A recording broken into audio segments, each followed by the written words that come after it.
بسم الله الرحمن الرحیم.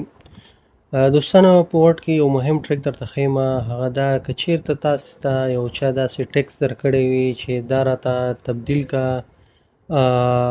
ټیبل ته، نو تاسې به راشئ د کیبورډ نه به الټ ان ټي وي دا به پریس کوئ او دا چې کوم دی دا به ډایرکټ اوکې کړي. ګوره دا په کامه باندې جدا دي.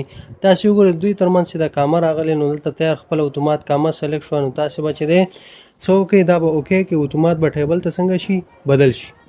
که چیرته غواړئ تاسې چې بیرته یې تبدیل کړئ ټیکس ته، دغه ټیبل دی ټیبل ټیکس ته تبدیلوئ، بیا به د کیبورډ نه ووایئ الټ جے ایل وي. ګوره دلته اوس ټیپ باندې دا جدا کېږي، دا اوکې کوي، دا به چې دی تبدیل شي څه ته، بیرته تبدیل شو ساده ټیکس ته، ټیبل نه واوښته ساده ټیکس ته.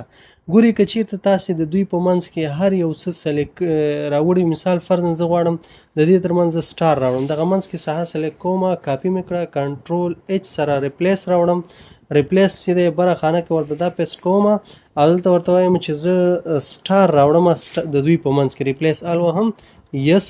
تاسې اوس وګورئ د دوی ترمنځ سټار راغی، په سټار جدا شو.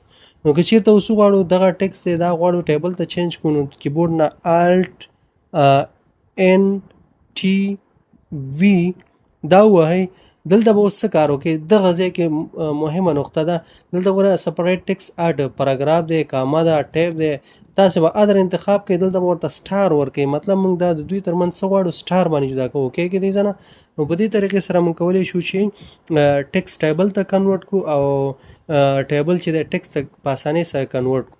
که ویډیو مو خوښ شوي ویډیو لایک کړئ، د ملګرو سره یې شیر کړئ او دغسې معلوماتي ویډیوګانو لپاره زموږ یوټیوب چینل سبسکرایب کړئ او فیسبوک پاڼه فالو کړئ. مننه، خوشحاله اوسئ.